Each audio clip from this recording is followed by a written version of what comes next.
The following is a production of DallasCowboys.com and the Dallas Cowboys Football Club. How about them Cowboys? Yeah! Go Cowboys! This is Talkin Cowboys. Streaming live from the Dallas Cowboys World Headquarters at the Star in Frisco. Pollard streaks in. Touchdown. Parsons has sacked it. Prescott keeps it, and he bangs it in for the touchdown. And now your hosts, Isaiah Stanback, Nick Harris, John Machota, and Kyle Yeomans. It's a Talkin' Tuesday on the on the Dallas Cowboys radio network. I almost said the fan because I was so locked in on Jerry Jones on the fan just a couple minutes ago. Isaiah's like, wait, who's paying your paycheck? I'm about to say, you got that many checks, Scott? No, I wish. That'd be nice. Either way, there's plenty to talk about here on Talkin' Cowboys, presented by Black Rifle Coffee Company, the official coffee of the Dallas Cowboys. Glad you're with us. Here on a Talkin' Tuesday, we're going to take your phone calls, 888-855-2297. And I believe the text line, I don't have it in front of me, is 817-290-2298. Is that right, Nick? Yes, sir. That's it? You got it. There it is. So there's the text line. We're going to take your calls coming up in just a couple minutes. He's Nick Harris. We've got Isaiah Stanback. Chris Beam in the back. I'm Kyle Yeomans. Glad you're with us here on this Talkin' Tuesday. John Machota back in the building as well. JM. I said your name last for a reason. We haven't gotten your thought process on what happened in Santa Clara. I mean, it's not. I think a lot of people are overreacting. I don't think it's that big of a deal. I'm joking. That was so bad. I never would have seen that coming. Like, them losing again to the Niners is one thing.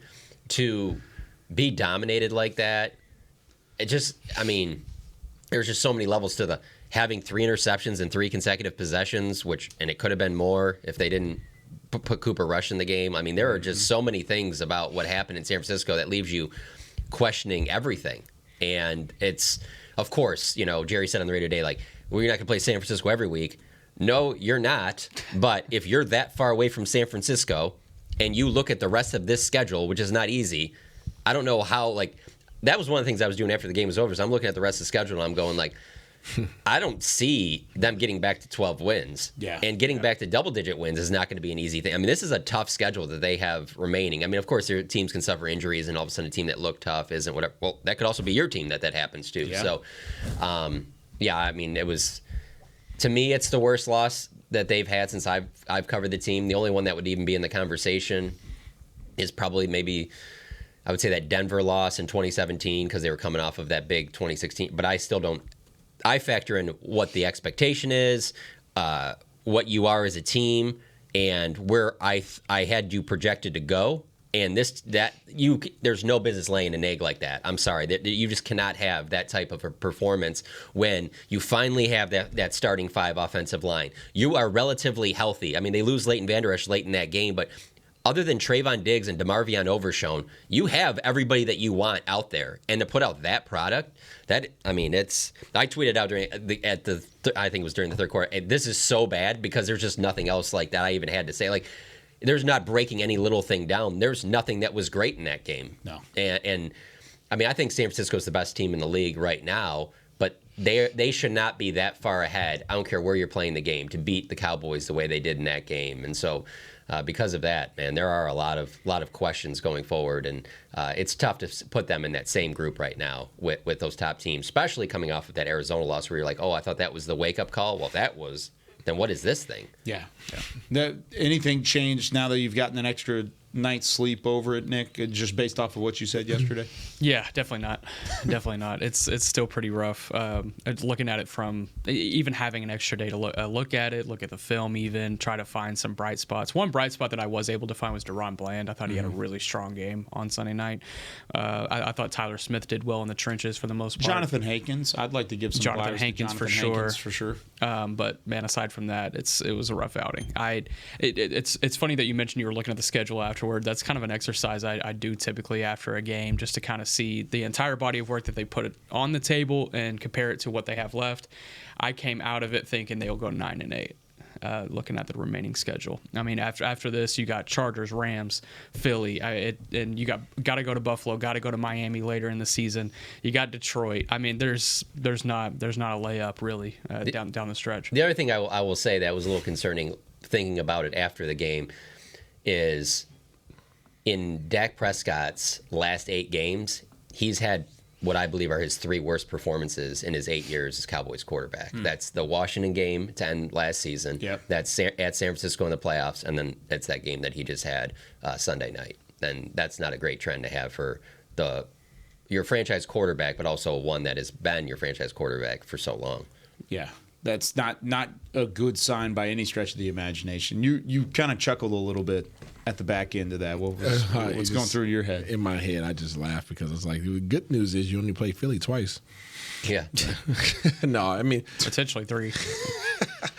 If you're listen, lucky. man, they got their butts kicked. That's the moral of the story. And we talked about it extensively yesterday. Obviously, JM just hit him over the head as well. You got punched in the face a couple times, and you left battered and bruised and embarrassed. You probably peed on yourself a little bit, and everybody saw it. And now you got to walk home and wash yourself and change your drawers and figure out the next outfit you're gonna put on. And that's exactly where the Cowboys are at right now. They have a long ways to go, but you got a big week coming up. I mean, this was what it was. You know exactly how far away you are from where you want to be or where you thought you were. It's good to know.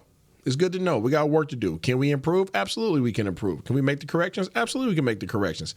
Did you? Nah. You did not. But now you have film. You have film from this team. We talked about the psychological warfare. You lost. Okay, you lost. But now, guess what? You got to figure it out because you do have a tough schedule. So you can look at it 2 ways. Hey, we got a tough schedule coming up, and it's just gonna be, we're gonna be some ups, there's gonna be some downs, and we're hoping to, have enough wins to get to the playoffs. Or you look at it and say, okay, every week we get better. We take out these teams that are respected and are all doing well, seemingly, that you have on your schedule, and by the time we're in position to hopefully play these guys again, we want some get back. That's how you have to look at it. Or you can sit up there and just be a sob story for the rest of the year.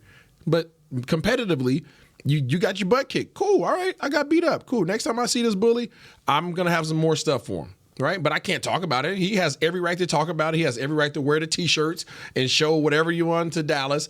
They earned all that. And you just let it happen. You let it simmer. And you go back and you get some new ingredients. Yeah, and the only thing they can do is just play the teams that are ahead of them. But I will say this, from my perspective covering this team, there won't be any they responded by winning the next 3 games in a row. They're right back on track. No, that's left such a bad taste. It's one thing if you lose that game and it's relatively close or whatever. That left such a bad taste that, honestly, they could win their next 6, 7 games in a row, and I'd still be like, yeah, I don't know, man. But that's the good thing. Yeah. But that's the good thing, right? That's the good thing about it. You get your butt kicked so bad. Doesn't sound good. No, it's good. It is good. I mean, if you want to look, there's multiple ways you can always look at it, right? Mm-hmm. But you got beat up. Right? I don't know. I've never really gotten beat up physically by a bully or anything like that, but there are people that have gotten beat up, right? These dudes just got beat. They just got the crap beat out of them, right? So to that point, you don't get over this. And because you don't get over this, if you have a competitive team, if you have competitive coaching staff, if you have competitive players, they are going to remember this and they are going to take it out on everybody else along the way. That's one way that you can approach it, right? That's the way I would approach it, right? Now I have a hit list. Sorry, everybody else that's on my schedule, but y'all gonna feel all this. Y'all gonna get all these morsels y'all about to get because now I'm pissed off, right? I'm pissed off. I'm mad at myself, right? I'm mad at my performance. I'm mad at myself as a coach, right? As an organization, we are all mad right now. Okay, so what are you gonna do about it? The other thing I was gonna mention, speaking when he said that, made me think of this, is after the game I was thinking about just how we've seen a little bit more trade activity in the NFL a little bit earlier than normal, and Niners being one team going out and getting Randy Gregory, who wasn't even on the field. My other takeaway when I left that stadium was, you can't just roll with this exact same roster either. No. You need to be aggressive. You need to do some of the stuff that, San Francisco last year, going to get Christian McCaffrey. If this is really the season, if you really believe in everything that's there, I mean, you're going to probably have to go out and make some type of a move. And maybe more than one. But I know we had this conversation last week in regards to Randy Gregory. But now you guys see the mentality that I'm coming from, right? No matter where you think you are as an organization and as a team, you can always add somebody to get better. Like, I don't care if they feel fully confident with their defensive line, but guess what? There's somebody out there that they feel can add some more value down the road. Absolutely. So guess what? Give me that. We don't need it right now, but give me that, right? Just in case. I have them in my back pocket. And that's the approach I've always wanted Dallas to take. Like, when there's somebody to go grab them. Like, go grab them. You cannot become complacent when you haven't attained what you want to attain in I don't know how many years, right? Yeah. 29 years, right? You haven't attained it in that long. Go get everybody that you actually can physically get without putting yourself in a bad position the next year, right? When I say bad position, like, what is a bad position when you could potentially put yourself personnel wise in position to win a doggone Super Bowl? So like that's my angle, right? So like that's the conversation we had last week, and obviously that afternoon they picked up Randy Gregory, and I'm just sitting there like. The one thing about Randy Gregory specifically is I still don't have a guy on this roster I would rather overturn to get him in here, at least from a defensive perspective. And you think San Fran did? San Fran isn't. I don't know. I don't know the deep depths of their roster. They may have. So San Fran just kicked your whole living tail, and they still felt like they needed to add people to the roster. More guy. I get it. And they may have had a spot open. I mean, I don't know what the roster looks like for San Francisco. Yeah. And I would argue Dallas has made moves like that in the past, but they've got to make another one or maybe two in order to get right back into it. Think about T.Y. Hilton last year. That was one where they needed some value. They went and got him. Over the offseason, I mean, Brandon Cook, Stephen and they did Gilmore. Hankins and all that too, but I'm talking bigger than that. You're talking bigger. Yeah. I mean, if this is it, if this is the team, you really believe this is the team? Yes. Actions speak louder words. You have some trade pieces. You can put a package together to go get somebody. You've had trade pieces, but so I don't want to make this. I don't want everybody out there. I know we got to get to the calls, but this is not just a personnel issue. I know we're talking personnel right now. This game was everybody. Mm-hmm. This game was everybody. It was a personnel issue. It was an execution issue. It was a coaching. It was a play calling. It was across the board. So that's why I'm saying, like, that taste that you're saying is not going to get out of your mouth. That's a good thing. Like, I need that anger, right? And also, there's like, at least with the Cardinals game, you can be like, yeah, it kind of snuck up on us. No, this is the one that you talked about week after week after week. This thing was I was looking forward to before the season even started. This was going to be the measuring stick game, and then to play like that on top of it, there was no, the bully snuck up on you. Didn't see him. No. You knew they were squaring up with you. You were squaring up with you. And the other thing that I keep thinking about too is, like, in the NBA, if you know that if you're some of the better teams, when you play the teams that you think that you're going to play in the playoffs during the regular season, as soon as the game's about to start, so-and-so's not playing, so-and-so's not playing. They never go with the full. No, you went with your full roster. Oh, yeah. You went with the best of the best that you have. And if you just sit with that, there's no, like, I don't even expect them to have this good of a roster if they don't make any moves at the end of the season, because there's going to be more injuries. It's football. Yep. So if they just stand pat with this roster, I think that speaks more to maybe they really don't believe that this is the type of team that can get over the top. But if they do believe that, you got to go out and make some type of, at least one move that makes people go like, wow, like, okay, they're really all in on this. They're still going to try and go after this thing, because Nick talked about it earlier. The schedule going down the list, it's not easy. I really liked what Isaiah had to say, though, about taking it 1 week at a time, because right now, like, all the way through what is going to happen, if you beat Philadelphia twice, great. That's awesome. You're probably in great field position for the playoffs. You're going to be okay. You win a lot of these games down the stretch, like Seattle, Buffalo, Miami, Detroit. They beat Philly twice, I would feel different. They beat Philly twice, then that would be the only thing that would get me past this type of a loss, where you can start being like, hey, maybe if you just get them at the right time, who knows? Maybe somebody gets the Niners. Who knows? Maybe, I mean, look at last year. Brock Purdy gets hurt. Who would have ever thought that would have happened? But that's about where we're talking. That I would have to get back to. It would have to be Philly twice. Significant of an overturn from what you saw on Sunday. Yeah. It would have to be a complete turnaround. And even if that happens, you're still looking at San Francisco and saying, well, you didn't get over the hump 2 years in a row. You didn't get over the hump in week 5. What's the point? Well, I mean, yes, I know it's any given Sunday in the NFL and everything can happen. But from a mentality standpoint, you're shot right now. As a team, as a franchise, San Francisco is the kryptonite, and I'm not saying you were Superman in the first place, but it certainly looked like you had a chance to be. And that kryptonite's only getting more lethal. It's only getting more lethal. It's tough. Very quickly, before we get to phone calls, any news and notes that we should hit? I just got a couple of things. We can start with what Jerry Jones said on the Fan this morning. The thing that really stood out to me, just because there's been a lot of discourse, I guess, within the fan base over the course of the last 2 days, just about Dak Prescott, Mike McCarthy, the play caller. Kyler, et cetera. And he said, make no mistake, we have a quarterback that can get us there. We have a coaching staff that can get us there. There being a Super Bowl run. Yeah. Putting confidence in the guys that they have. I don't know how you can say anything else, though. No. I mean, you can't say the It opposite. would be a complete After turnaround. 5 games, that would just be terrible to say the opposite. That would not be a good thing. And if we have room for one more, we were talking to the coordinators yesterday, and offensive coordinator Brian Schottenheimer was talking about, just being able to rebound from these types of losses. He mentioned back in 2010 when he was with the Jets, I believe it was Mark Sanchez's rookie year whenever they made that AFC Championship run, and they lost to the Patriots on the road 45-3. 6 weeks later, they beat them in the playoffs 28-21. So if that offers anybody a little bit of historical confidence, then there you go. And it was Tom Brady we're talking about. Yeah, that's fair. I mean, if you can go back to that same season. I mean, the team that won the Super Bowl was Mike McCarthy's Packers, and they started out 3-3. They had Aaron Rodgers, so I mean, it's tough to really do apples to apples after you watch that game. Yeah, You've tough. got some It's guys really that tough. can be all-time greats on this roster, but just probably not at the quarterback position right now. And you've got Micah Parsons that can be an all-time great if he continues to do what he does. The offensive line, if they stay healthy, maybe that continuity plays a factor as you go into it with all-time greats like Zach Martin and Tyron Smith. But it's just roster-wise, you need your quarterback to be playing at his best. And the fact of the matter is Dak Prescott's not playing his best football. Absolutely He's not. definitely not playing his best football. We've seen his best that early part of 2021. I keep going back to it. It's been there before, but it's not there right now. And he's got to find a way to get back to it, channel that, and build some confidence, because the confidence certainly isn't there either. All right, let's take our first break. When we come back, give us a call, 888-855-2297. We're taking your phone calls for the rest of the show. It's a Talkin' Tuesday presented by Black Rifle Coffee Company, the official coffee of the Dallas Cowboys. Talkin' Cowboys will return in a moment. Todd thought it would be secure to jog in the cheetah savanna. Todd believed the big cat repellent he bought online was reliable. And now, Todd is trying to be faster than this cheetah that can run 80 miles per hour. But the good news is, Todd has AT&T 5G that is fast, reliable, and secure. And he learned the best thing to do is stop running and toss her the backpack with the beef stew. AT&T 5G. Fast, reliable, secure. It's not complicated.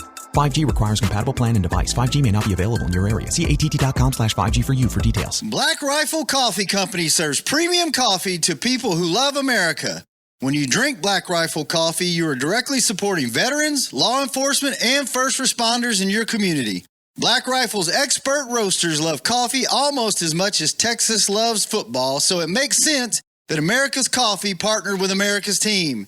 Go online at blackriflecoffee.com and fuel up with the official coffee of the Dallas Cowboys. That's blackriflecoffee.com to fuel up today. Cowboys fans, after that move, we've just coined the term Rowdy Replay. Let's roll back the tape. Okay, there's our mascot Rowdy cheering on the boys. And now he's on his phone, on his Bank of America mobile banking app? Staying on top of his finances with his virtual financial assistant, Erica. Bank of America's digital tools are so impressive. Cowboys fans just can't stop banking. Learn more at bankofamerica.com/can't-stop-banking. Erica is only available in the English language. You must download the latest version of the mobile banking app, only available on select mobile devices. Message and data rates may apply. Member FDIC. Welcome back into Dear Doctor, the show where I answer life's questions with an ice-cold can of Dr. Pepper. Sheila, let's hear from our next caller, would you? Dear Doctor, my friend supported me during a tough time, but what's the right gift that says, thanks for being a shoulder to cry on? Okay, this one's easy. I say give her a delicious Dr. Pepper. Nothing says, thanks, girl, better than a one-of-a-kind soda. Yes, any Dr. Pepper flavor will do. Now, just a reminder that I don't need to be a real doctor to know that Dr. Pepper is the one you deserve. Back to Talkin' Cowboys. This portion of Talking Cowboys is brought to you by Quaker Oats, a super trusted superfood. Quaker Oats, the official oatmeal sponsor of the Dallas Cowboys. Welcome back in to Talking Cowboys. You still water? Someone's eating some Quaker Oats right now. Kyle stole my water, bro. I was hoping I would get a 30-second warning coming back in, and I didn't get one. He goes, 10 seconds, and I was like, oh, no, this is bad. He's a thief, you guys. You guys see that? Kyle's a I thief. stole water. Yeah, don't be blaming Sorry, Beam on bud. this. It's not his fault. Oh, no, it's all my fault. He had like half a sandwich down his throat. Yeah. Pause. All right, 9:20. What time means it's time to take our calls. Anthony in Seattle is the first one on the the line. Isaiah's got his Seattle Mariners hat on, by the way, Anthony. Always. I just thought I'd point it out to you. You're on Talkin Cowboys. What's going on? I always knew that Seattle was the home to Isaiah. Yes, sir. It's funny because I'm originally from Texas. So I moved to Seattle probably about 10 years ago. So Seattle's like my second home, man. The Rangers? That's how I know you're making too much money. You moved to Seattle. Let's not get started on that, bro. You pay for the scenery here. Absolutely. You know what I mean? So, but hey, one bright spot. I didn't know if you guys pointed it out, but hey, it looks like we found ourselves a kicker. I mean, if there's something to hang our hats on. But look, you guys have kind of alluded to it a lot, especially you, Isaiah, just being a quarterback in the league. Man, it would appear that on Sunday, obviously, to say that Dak Prescott didn't play his best game, that's. I mean, we've all beat that drum until it's dead. But at this particular point, if the team is not designed for Dak to be successful, then what do they do? If Dak needs to have a substantial running game in order to be a successful quarterback, they have organized this roster to where I don't know if they really have that. Tony Pollard's still coming back from his knee injury. There was a couple of runs where he looked hesitant. And I know it's a team sport. It's not all on Dak. But at the end of the day, the quarterback is the one that gets the brunt of the blows, man. Mm-hmm. So I'm just wanting to know you guys' feedback on that, and see where we go from there. But definitely around the comments with Dak. So I'll hang up and I'll listen to you guys' feedback. All right, thank you for the call, Anthony. John, what do you think about what Anthony had to say? Yeah, I mean, it's tough because that's the position you pay so much for. It's the leader in your locker room. He's the longest tenured quarterback in the NFL right now. And when you have questions there, it's tough to look past that and just say, well, no, the defense needs to step up, or these receivers.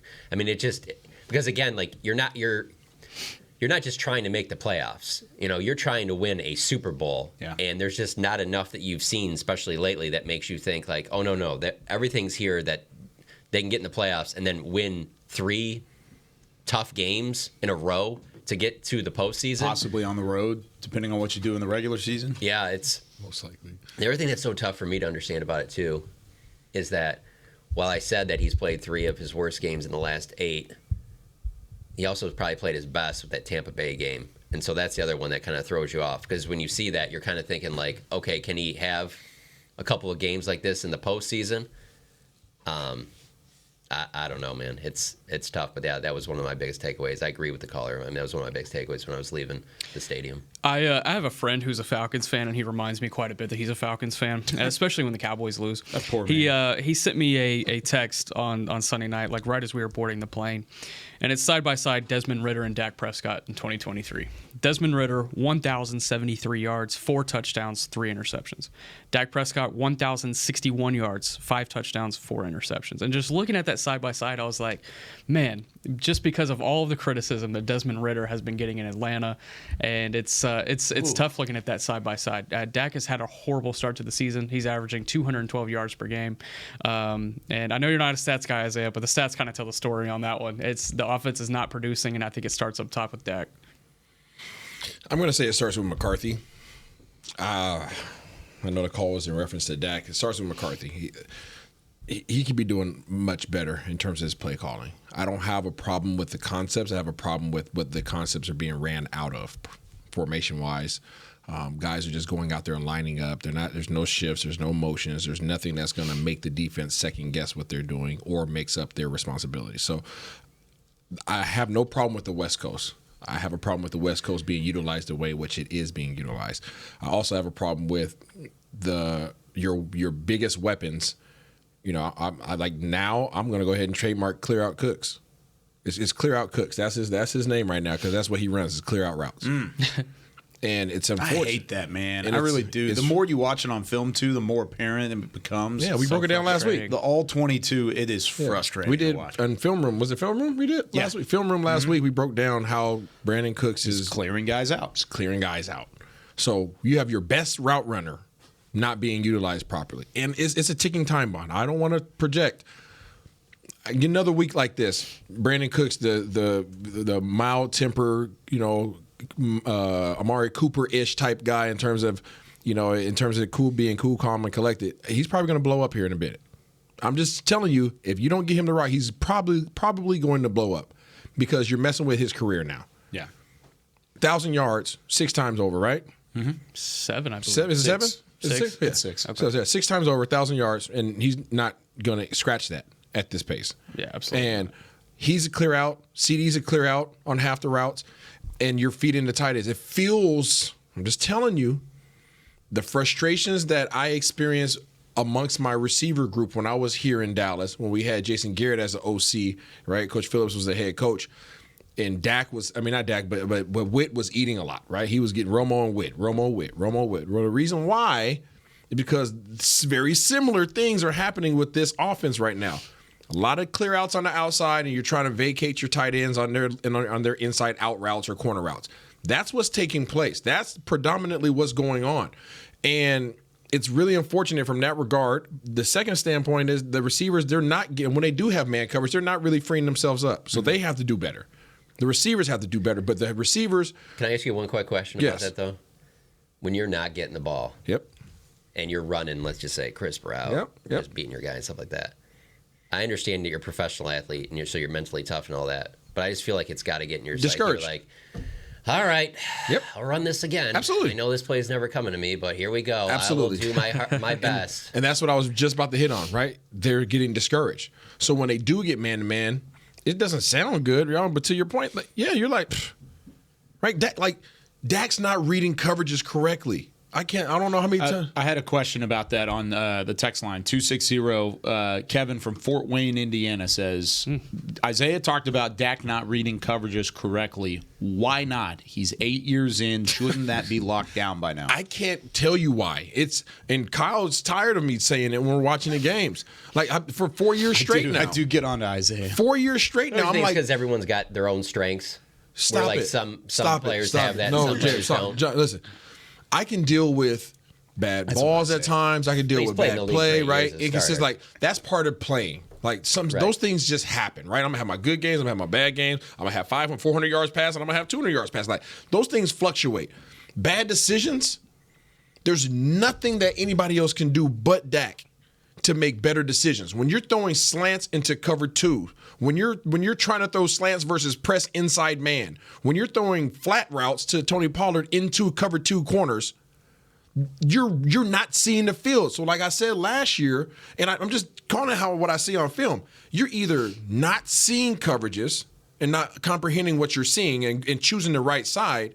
Like I said, is what this West Coast offense is, right? There's usually a 2 high beater on one side and a 1 high beater on the other side. That's how most of the time how West Coast is. So the reason why Dak was so effective early on in the season, because he was choosing right? I come up, this is the coverage, boom, I go here. All right, awesome, right? It makes it easy. You can get a lot of plays off, and it's really quick under your decisions. But what did I say? After the first 3 or 4 games, things start changing because defensive coordinators say, oh, that's what you're doing? Oh, how can I take B. Cooks out the game? You're just going to line them up on the outside? I'm going to roll coverage. So guess what B. Cooks is going to do?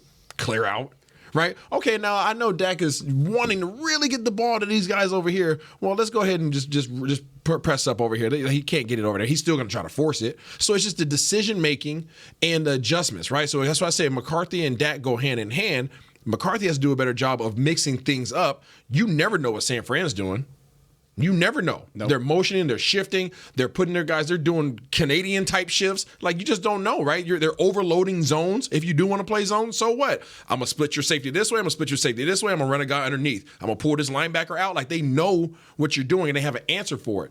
And they have combination routes where based upon what you're running, we can also run that, run this route. Instead of running a corner, I'll run a comeback, right? Whatever it might be, they have that in there. One of their misses they had during the game on Brandon Ayuk and Purdy should have been a big play, but Purdy thought it was too high, and it was really single high. Mm-hmm. So Ayuk snapped off his route instead of taking it to the corner, but it was wide open.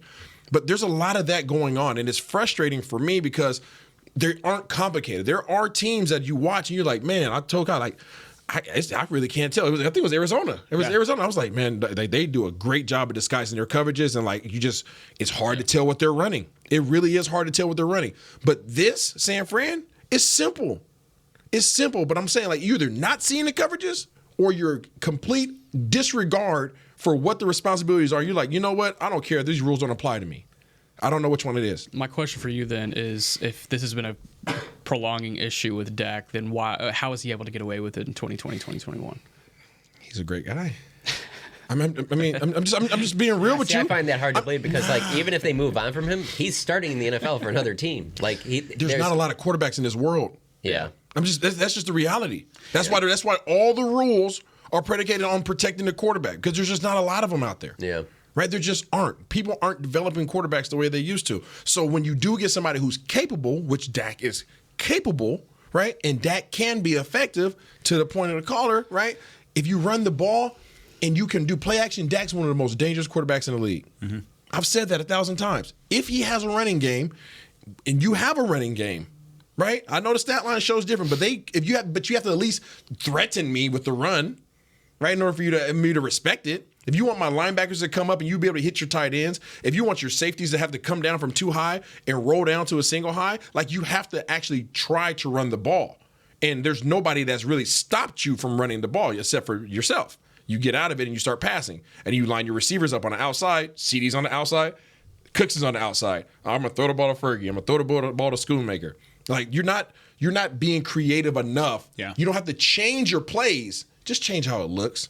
And in Dak, just read the coverages, bro. Choose the right side. There's too many times in this game where I'm literally marking down. I'm like, bro, like I don't see what you were going for. Like I really don't know what you were going for. Like you're throwing a flat route to Pollard. There's a cover two. There's clearly two high safeties. You know they're going to run press two. You're throwing a flat route into a corner. You're running a slant route into a linebacker. Like go to the backside. That's two. So that means you got to go to this concept on the backside now. That I don't care how bad I want to throw the ball to Kyle. If they run the right coverage, sorry, bro. You know they roll coverage. I got to go here to John. I got to go to John. I got to go to you. You drive it anyway. So it's really frustrating for me I need more because this is not complicated stuff, right? It's not complicated stuff. The team deserves better. He deserves better, right? But I don't know what's going on in those rooms. I really don't. And that's why I said I'm not going to get into that. There are certain people around here who held people accountable. And some of those people aren't here anymore. And I don't know what's going on. I can't speak to what's going on. But I do know that accountability has to be had across the board. Across the board. And that starts, I don't care, the QB room, DB, all that kind of stuff. Everybody has it. But you have to hold guys accountable. And this is not acceptable in the league. And I don't want to skip our next caller. Troy in Philly is on Talkin Cowboys. Troy, what's going on? Hey, guys. What's happening, man? What's on your mind? I'm kind of right where you guys are. Sounds like the last caller was there. Hopefully, I don't repeat anything that they said. I got as much as it pains me, man. I'm out on Dak, man. I am. I live in Philadelphia. Like this is getting way, way, way too hard to defend. I've defended this guy to no end. I mean, I can't even tell you. I can tell you a couple of names. I can't say all of them. I've heard whack Prescott, slack Prescott. I mean, I've heard, and there are just a couple that I can say on air. In Philadelphia, this is just getting too hard to defend. I'll give you one moment that told me everything about who Dak Prescott is. 51 seconds on your 20. Well, I think you guys had the play sheet. I think the first play was an out route that didn't work out. The second play was a sack, and between Dak, McCarthy, Schottenheimer, I don't know who it was, they just gave up. We can't move the ball on these guys. It was 25 seconds when Dak got sacked. Had 2 timeouts. They gave up. By contrast, I'll say this and I'll let you guys listen. Looking at the Eagles game, very similar situation. The Eagles get the ball right before the half, 32 seconds on their 30, 35-yard line, score a touchdown. I'm out on this guy, man. I'm tired of defending. I'll hang up and listen. I appreciate the call, Troy. And you can hear the pain in his voice in saying that. You can really do. And honestly, I feel that. I do. I'm not out on Dak Prescott. Let that be known. I am not out on Dak Prescott. But it is getting harder to defend Dak Prescott. If it's starting to become more of the norm that this is a performance as opposed to the norm that it used to be his performances in 2016, 2018, and early in 2020, early in 2021. That used to be the norm of, okay, if he had a bad game, that's a bad game. We'll put it over. But John outlined it very well early. This is the third time in 8 games that you could argue he's had his worst performance as an NFL quarterback. That's hard to defend. I'm glad this is the topic that was brought up because I almost brought it up with the last caller. And Troy, I'm sorry, man. Go get you a good Philly cheese and sit in this season. Just kind of settle in. But I had another opportunity to go back and watch yesterday, obviously. And a lot of the criticism on Dak, I've already kind of explained it both yesterday and early on in this show. I don't think it's time to necessarily start abandoning ship on Dak, but if I'm Jerry Jones, if I'm Will McClay, I'm going to that scouting department and I'm saying, hey, well, let's start looking at early round quarterbacks. Mm-hmm. Like let's see if we can find a guy this year or next year in the first or second round that can be ready if needed. Because I don't feel like Trey Lance will be ready when needed, at least at this point. So I'm starting to plan for the immediate future rather than the distant future. That's never a bad thing either. Like Isaiah just said, good quarterbacks don't grow on trees regardless. Yeah. And there are teams that pick up quarterbacks like clockwork. I mean, they're picking up guys just here and there, just trying to see if one would work down the line. San Francisco's a very good. Dallas did it too, and I know people are kind of like looking sideways at Trey Lance because of how unproductive he was in San Francisco. But every team's different, every organization's different, every situation's different. So they did a good job by going out there and acquiring a good talent. Now they just have to develop him. And none of us know right now where he stands right now in terms of his development in this system. I've spent a lot of time watching his pregame workouts and over the course of the last few weeks, and there is improvement, but he's not going to be ready. Yeah. He's not going to be ready. Yeah, I don't feel like he'd be ready even next season if needed. There's a reason why Cooper Rush is the backup, and he's the solidified backup. But one more point on Dak.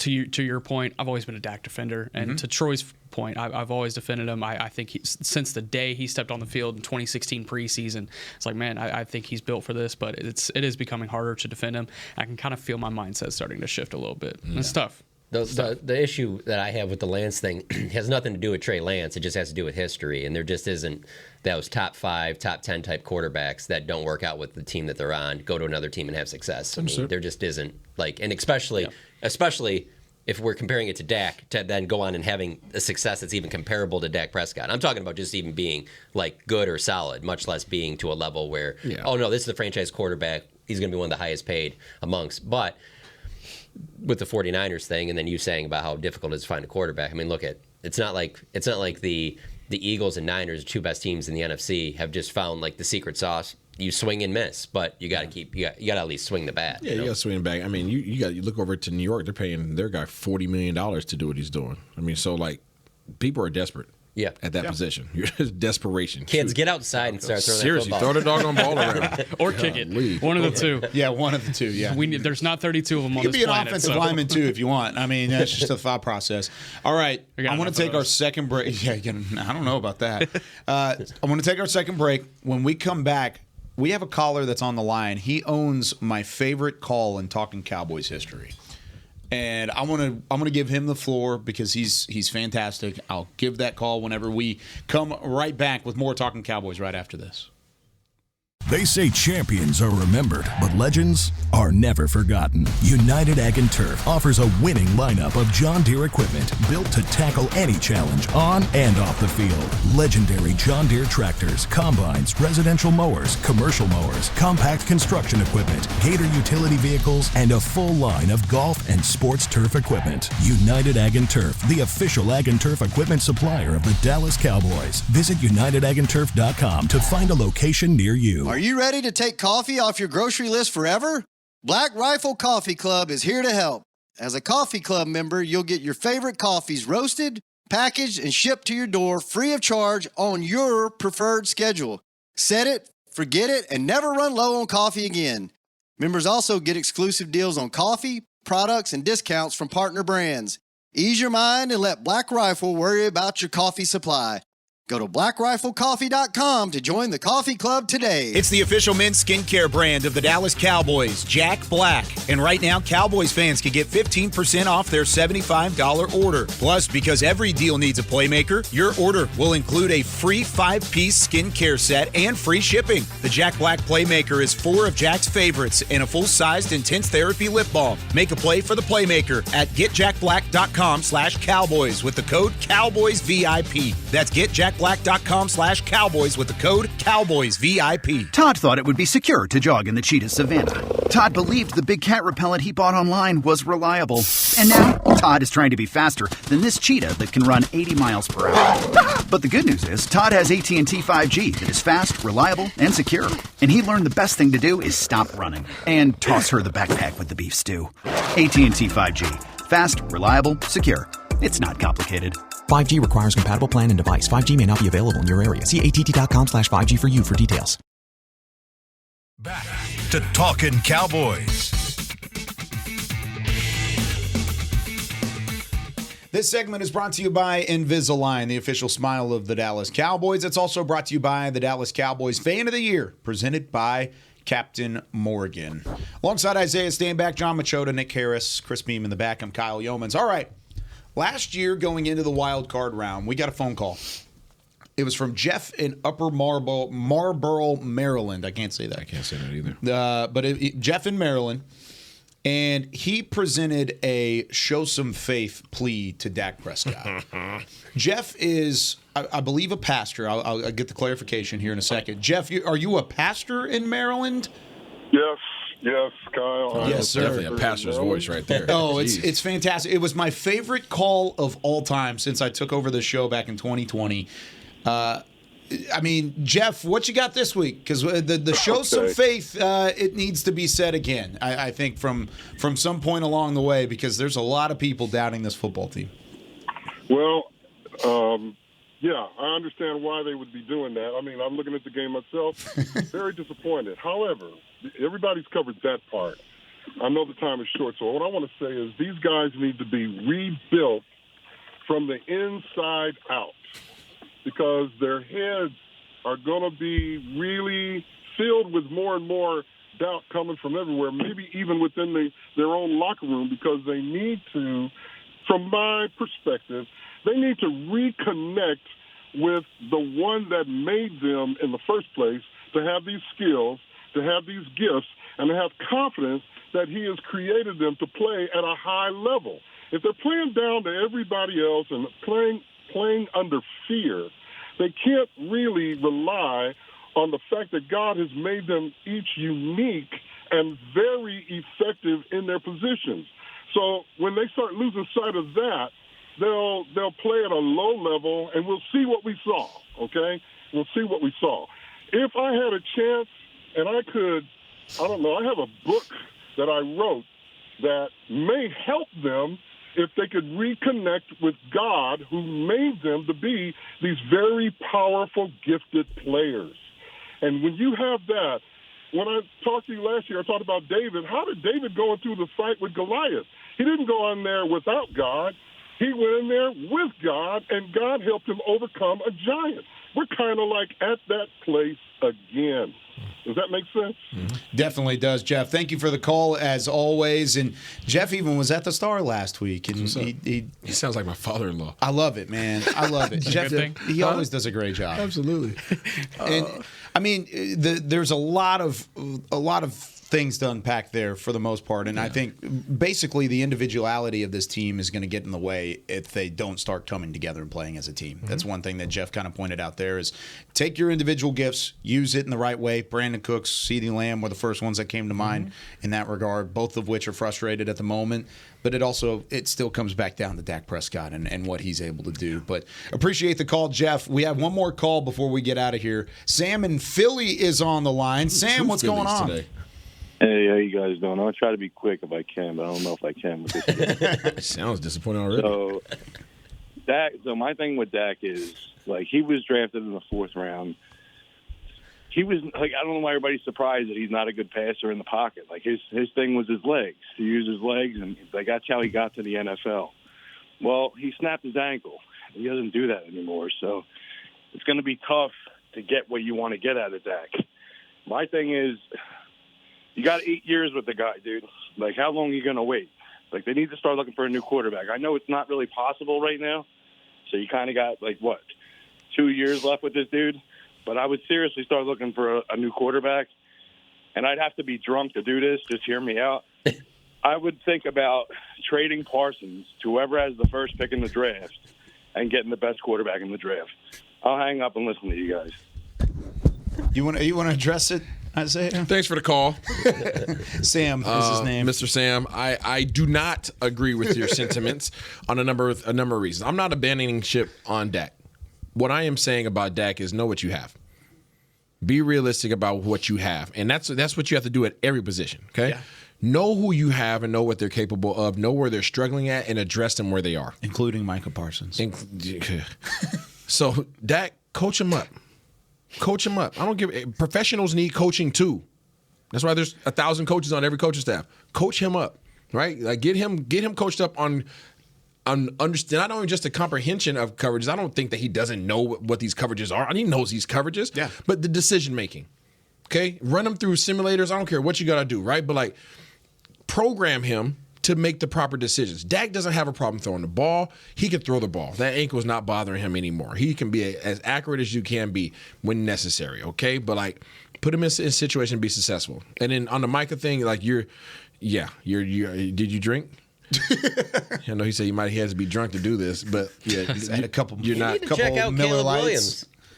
He must be real high on Caleb Williams isn't even the best quarterback in the Pac-12. All right. Michael Penix Jr. All right, now. I mean, Cameron Ward is great. I was about to say that Washington State quarterback's pretty good too. Came from Incarnate Word. But you do understand that Caleb Williams will be the first pick in the draft. You do at least understand. I don't care about that. Okay, I'm just making sure. He doesn't mean he's the best. Okay, just making sure. But either way, I'm not getting rid of Micah Parsons. No, you're not. I'm keeping him right here, and he's going to be here for a long time. There's a lot of people abandoning ship right now on Dak. Don't do it. Dak is fully capable, but he does have to stop making bad decisions. I'm not abandoning ship, but I'm pulling out my binoculars and I'm looking for the shoreline. I'm trying to maybe see if there's another ship that might be better. This ship might get me to the shoreline, but I'm not 100% sure that it will. But from my standpoint, this shouldn't have been the first time because what you're seeing is what you've seen. Yeah, and I think that was part of his point is the fact that this is year 8. Longest tenured quarterback in the NFL. Yeah, and there's some belief that, the longer you're there, they always say with quarterbacks, what are you going to show him that he hasn't seen when you've played that many games and gone against that many different defensive coordinators, that many teams that you start to get to a point where you're like, oh, well, there's not anything that they're going to show him that he hasn't seen already. So, Which is true. He's not seeing complicated stuff, but he's just making bad decisions. So that's what I'm saying. Is he just playing hero ball? Is that what it is? I can't speak that. So he can answer that. He's not playing hero ball. They're not taking any chances. Yeah, true. Yeah. It's just bad decisions. So it's stop. Just stop. You know what you see. Just stop. Understand what they're doing. Stop forcing stuff. Make better decisions. Put your team in a positive perspective. It's just frustrating. It's frustrating because there's so much work that goes into every week, and I know he puts in his work too, right? And it's not just Dak. Again, I'm bringing it back. It's not just Dak. A lot of this, you're a quarterback, you're going to get a lot of the attention. Yep. But the decisions are bad. There's breakdowns. We talked about Tyler Biadasz not getting blocks. Hoffman is missing blocks on here as well. Pressure is getting in Dak's face. There's a whole lot of things that took place in the game, and a whole lot of people deserve blame. But that is a highly touted position that has a tremendous impact on the game. And when they make a bad decision or a mistake, it affects everything, much like a kicker. If a kicker makes one mistake, it affects everything. Right? So you just can't make those bad decisions because you don't get opportunities to get it back against good teams. Speaking of kicker, I don't want to jinx it, but Brandon Aubrey is 4 kicks away from tying the NFL record for consecutive makes to start a career. And I remember you predicted that when we talked about it at a training camp. Yeah. You said that was good job. Good job. Well done, Nick. Well done. All right, that does it for us. Great calls. I'll pretend that happened. Great calls. Anthony in Seattle, Troy in Philly, my guy Jeff in Marlboro, Maryland. If you're in East Texas, you just say Marlboro. It's hard. If you're from East Texas, you just say Marlboro. Marlboro. Red Marlboro. Sam in Philly, all great calls. We had some great text messages too. We wish we could get to them all. Sam was drinking. This is where he was having a couple of those Miller Lights up there. For Chris Beam, Isaiah Stanback, John Machota, Nick Harris, I'm Kyle Yeomans. We will see you tomorrow. We're previewing the Dallas defense versus the Los Angeles offense on Monday Night Football. We'll see you tomorrow with more Talkin' Cowboys. This has been a production of DallasCowboys.com and the Dallas Cowboys Football Club. How about this, Cowboys? Yeah!